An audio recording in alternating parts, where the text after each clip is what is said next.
Hello, fight fans. Welcome back to the lab. We're here to give you the best betting predictions for UFC 327 going down tomorrow night, Saturday, April 11th at the Kasaya Center. I blessed you earlier this week with the predictions for each and every fight. Now it's just the best betting predictions, best betting outcomes for each and every fight on UFC 327 back here at the Scarface Mansion here in the Magic City, Miami, Florida. Let's go kick it off with the first fight. Buffalo Chuck Buffalo. We got Charles Radke going up against, oh boy, Francisco Prado. Now, guys, this fight here, like I said earlier in the week, Francisco Prado is on a 3-fight losing skid, and Charles Radke, out of his last 6 fights, has only lost 2. So these two guys come forward. Like I said, they're gonna be. I figured we're gonna start off with a very entertaining fight. Prado is the king of decisions. Not that he wins them, but he usually takes a fight, 15 minutes. At least, his last few fights have gone the distance. Charles, not so much, but the safest bet here. I'm not gonna say it's gonna go the distance, but I don't see this happening. I don't see this being a quick ending. So the safest bet here would be that if this fight reaches round 2. That's probably the safest way to go about this bet. It's probably gonna go the distance, to be honest with you, but let's just be safe and say that it reaches round 2. Next fight, we got Kevin Gastelum versus Vicente Luque. And a lot of people giving me criticism, saying that because I'm going for Vicente Luque, and all my buddies, everybody, most people that I know, they think Kevin Gastelum is gonna win. That's like I said, that fight could be a toss up. Either guy could win.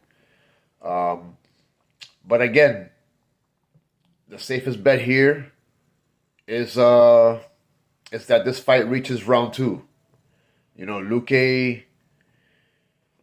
Luque, people think Luque's done. I'm not so quick to write him off. I'm curious to see how the weigh-ins go this morning. See how Kevin Gastelum shows up. Did he change? Is he still on the eating habit diet that he has? Who knows? We'll see. But these two veterans are probably gonna go the distance as well. But someone could catch the other. So I think the safe bet here is to say that this is going to go at least to round 2. I'll probably say this fight's going at least 1.5 rounds. But yeah, just to be safe, let's say that it reaches round 2. All right. Next we got Chris Padilla versus Markel Medeiros, the featured fight of the early prelims, and I'm very excited for this fight. Like I said before, both guys are very good, very well-rounded fighters, very young. Medeiros is. Chris Padilla's in his prime, and so far in the UFC, he's put together really good performances, and I'm expecting nothing short of that tomorrow night.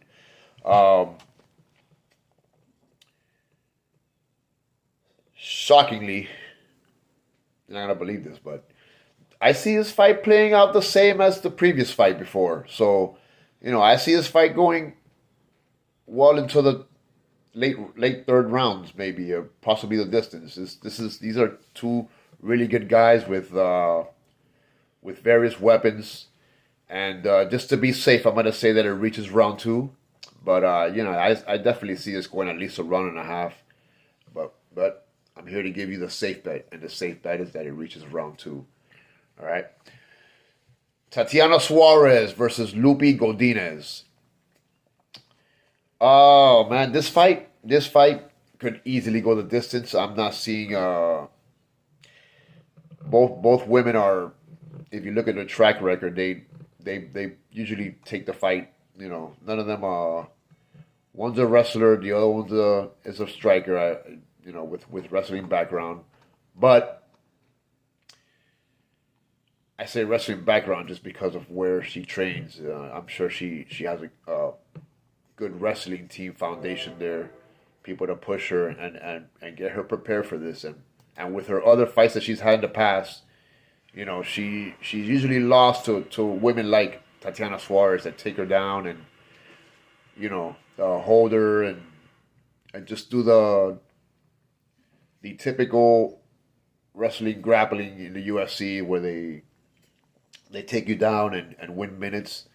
But I'm gonna say that Lupi Godinez has learned from that and will impose her will in this fight. Um, and yeah, let's say that this reaches round two. But me personally, I'm saying that it's gonna reach at least round three. But I mean, you never know. Lupi Godinez can come out and show the Mexican hand and really put it on Tatiana because Tatiana is getting up there. She's getting up there and doesn't have the hands to hang with Lupi. But we'll see what happens. But this fight is at least going into round two. All right. Next we got Mateus Gamrot versus Esteban El Gringo Ribovich. This fight here, ladies and gentlemen, is I've yet to see a boring performance from Esteban Ribovich, and I don't think we're gonna see one tomorrow night either. Mateus Gamrot, he's fighting at home here, where he trains. Yeah, but I mean, he has a lot to prove. He's ranked number 8. Esteban isn't. Um, he's coming off a loss to Charles Oliveira, where he got submitted. So I'm sure he's gonna want to get his get back. But Esteban Ribovich is as game as they come. He's 3-2 in his last 5. Like I said, this guy's a gamer. He comes to fight. He comes to and gamer is funny because that's Gamrod's nickname. But they're both gamers. They're both gamers, and they're not gonna play any games here. They're gonna try to end the other one really quick, and so in that case, the safest bet here is that this fight does not go the distance. It could if Mateus Gamrot implements his wrestling and holds Esteban down. But the way Esteban Ribovich fights, I don't see this going the distance. Let's make that our safest bet. All right, next we got Kevin Holland versus Randy Brown. Kevin Holland versus Randy Brown here should be a very good fight. Like the previous fights, I'm gonna say that this fight reaches round 2. That's gonna be your safest bet here. But I can easily this could be a first round war where both guys really or one guy gets caught. More than likely it'll be Randy Brown because Kevin Holland has really good defensive fighting skills. So I say it could be an early night for Randy, but usually not. Randy Brown is known to take fights deep. He's a pretty good fighter. I mean, he went 2 rounds in his last fight.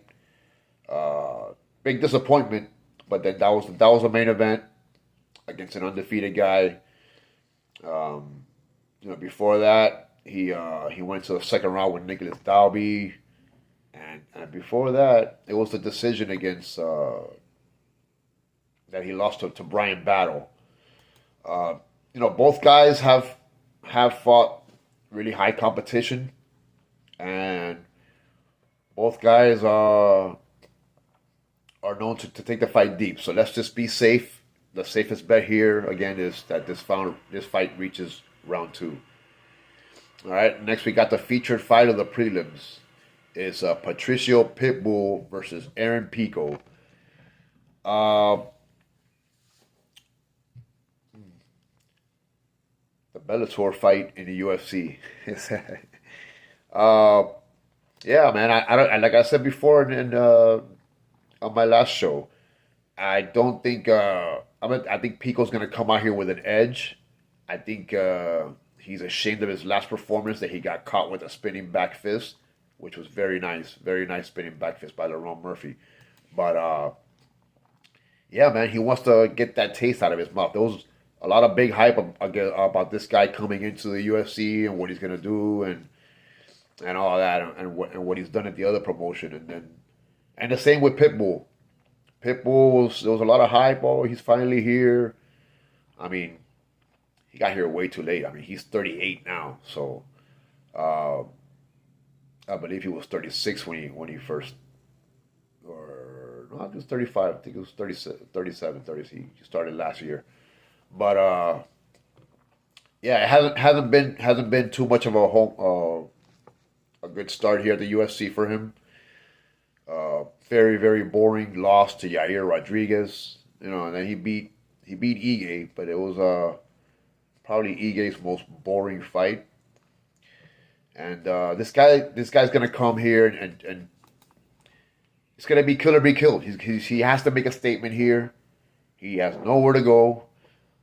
He's getting up there, so if he wants to keep his ranking and he wants to get ahead, he's gonna have to put on some type of big time performance, and so that's fire coming from his side, and then the fire from Aaron Pico.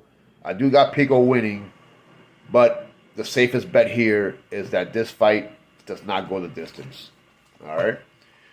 So we move on to the main card. We got Cub Swanson, one of my all-time favorite guys. You gotta love Cub Swanson. He's making his last fight, his last trip to the octagon, potentially. Going up against Nate the Train Landwehr, who's as game as they come. The guy, it's like a younger Cub Swanson, not that young, but he does train here locally. Um, he's a good fighter. He puts on a show as well. Likes to strike. Like I said, most guys would actually be hesitant against Cub Swanson, being this is his last fight and he's not gonna want to lose. He's gonna want to be very careful. Uh, the younger Cub Swanson is probably a little more of a hothead, but as Cub Swanson has matured as a fighter, he's been more calm. He's been open to more possible outcomes in fights. He's gotten more, of course, and then that happens. You grow, you get more well-rounded. Um, there is a potential here of a late sub, so keep that in mind. There's a if Cub can get Nate Landwehr tired and get him in a compromising position late in the fight, that sub is live, and I think I might wager on that a little bit. I might sprinkle in a little sub on Cub Swanson, but I think my best bet for this fight is that it does not go the distance. I don't know if it's gonna be quick or late third round or late second round, but I think Cub's gonna want to go out in style and against a game opponent like Nate Landwehr. Yeah, both of these guys are gonna throw down, and I don't see this going the distance. All right, next we got Dominic the Devastator Reyes versus good old Johnny Walker. This fight is definitely not going the distance. Uh, Saw it. I was live at the press conference yesterday, and Johnny Walker. They asked him a question, and he basically emphatically said that he does not want to leave this fight to the judges. Dominic Reyes looked kind of quiet. I don't know what's going on with him. I don't know if he feels good or not, but he was not the way I usually see him. He's very, very quiet. But, that's probably part of the weight cut or whatnot. I'm interested to see how he looks today on a scale.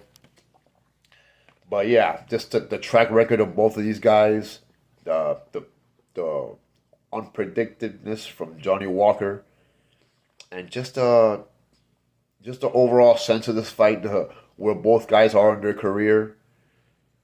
Yeah, this fight is not going the distance at all. I'll be shocked if this fight even reaches the third round. All right, so the best bet here is that does not go the distance. So the featured fight of the night, we got Curtis Blades and Josh Hogan. And guys, let me tell you, this guy Josh Hogan, he needs a CAT scan. Uh, the guy, the guy stole the show yesterday at the press conference. He what didn't he say? Let's just say that. He did. He said just about everything, and this is what I thought he would do. What everybody thought he would do, probably. You know, Josh Hogan. Um, he did everything to get under Curtis Blades' skin. Said some pretty offensive things. I don't think. I think Curtis Blades. Well, I know Curtis Blades is a seasoned veteran. I don't think he paid attention to any of that. He's not a talker. Not just because he has a speech impediment, but he's just not one to talk. You know, he comes and he does his thing. He has beat the best out of the best. Well, he's lost to the best of the best. Also, he's fought a lot of top ranked opponents. Only lost to pretty much devastating knockout artists. That's Curtis Blades' kryptonite, is devastating knockout artists. Besides that, he wins. So the question is here, is Josh Hogan a devastating knockout artist? Because he is very raw. He's very raw. He's only 8-0. Albeit he does have 2 knockouts. His first UFC fights, both have been first round knockouts. So this is the big test for him. You know, is Josh Hogan like the others? Is he like a Francis Ngannou, a Derek Lewis, a Tom Aspinall? Those are the only 3 guys that have beaten Curtis Blades in the UFC. So, I mean, if he wants to put his name up there with those guys, then he's going to have to come put on a show tomorrow night. And Curtis Blades, I'm sure he's ready for that. You know, he's fought the best of the best, so he's very, very experienced, opposed to Josh Hogan, who's not too experienced. But we'll see. We'll see if he can stop the takedowns and how he can implement his game plan. And yeah, well, we're none of that. We're here for the best possible outcome. And I'm gonna say that this fight does not reach round 3. How about that? It's either a first round KO from Hogan, or Curtis takes him down and shows him that he's not ready for the big time. All right. So yeah, best bet here is that, you know, actually the best bet is that this fight does not go the distance. All right. I'm gonna probably say that it doesn't reach round 3. I'm gonna see how the odds are on that. If it's good, I'll take it. But the best bet here is that this fight does not go the distance. We got 2 heavyweights, and one's a big talker that has to back it up, and the other one wants to stay relevant. Simple as that, you know. But yeah, Josh Hogan does. Guy's been on a roll this week, you know, talking about getting guys' body parts and attaching them to the others, and just everything that comes out of this guy's mouth is crazy. I mean, he's going up. He went at Yuri Prohaska a few days ago. Guy's just wild. He's a wild guy, and I expect this to be a wild fight, but it's not going to go the distance. All right. Next, we got the co-main event: Asmat Murzakanov versus Paulo Costa. This is probably one of my favorite, most interesting fights on here, if not the most. You know, the eraser versus the professional. And Paulo Costa is one that you know, I guess he was really animated yesterday, full of energy. I guess he doesn't have to cut weight so much now. Now he's up in light heavyweight for this fight. But yeah, man, he was just being he was being a pest. He was being a pest. And to Asmat, they would ask him questions, and Costa would answer. You know, Costa would answer. I guess he's feeling himself since he won his last fight after losing 2 in a row. But this guy is known to go the distance. He's known. He's also a decision machine. Uh, his last 5 fights have gone the distance. So I mean, he shows up to fight, but then again, he's one thing is the talk up leading up to the fight week. I mean, during fight week up to the fight, and then the another thing is what you do when the lights are on and you're in the square circle and the cage is closed. So um, Osman, on the other hand, this guy loves ending fights quick. He his last 4 fights have been quick. He doesn't like wasting time. The guy is a game opponent. He's undefeated.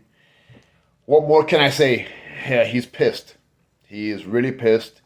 Uh, there was a language barrier, but you could tell. You could tell that this guy Paulo was really getting to him, and he might not look as intimidating as physically as Paulo does, but this guy bites down on his mouthpiece and throws, and he has a wicked overhand right.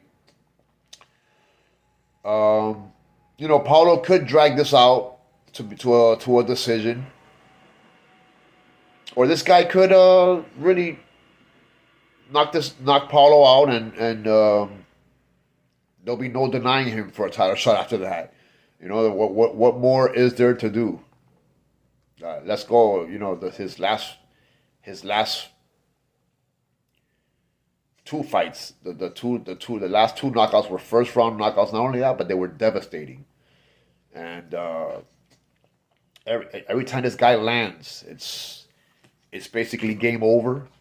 And yeah, so for that, I'm gonna go with the best possible bet that you guys can use here, and that's gonna be for Osman Mursakanov to come out victorious. Let's take Osman on the money line as the best bet here. Um, Not saying that Paulo's an easy opponent. Not saying that he's gonna win easily, but I just don't see this guy losing. Um, Whether it's decision or whether it's a KO. I'm pretty adamant that Osman is going to come out victorious, 17-0, and then we'll see what's next. We'll see if Dana wants to give him the well-deserved title shot that he earns. I mean, I hope if he does win, I hope he's emphatic on the mic, toward the point where Dana and the matchmakers can't deny him, and they have to give him a title shot. I really do, because this guy deserves it. All right. And guys, if you haven't, please like and subscribe. Feel free to comment.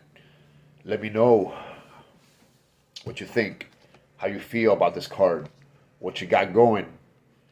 I'm always curious to see how people think, especially about this card. This card is very competitive. Like I said before, there's no clear cut winner here. Any guy or gal can win either fight. But I do see a lot of upsets here.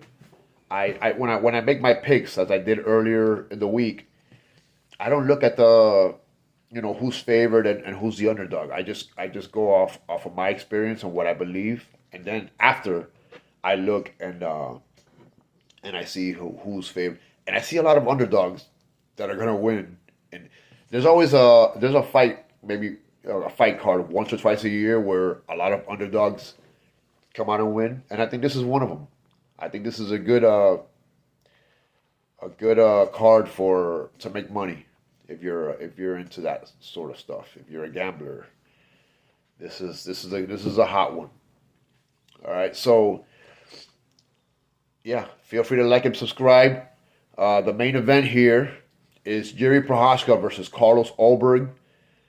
A lot of Yuri fans are here. A lot of people came from Czech Republic, and they made their presence yesterday. I didn't see a lot of Aussies, but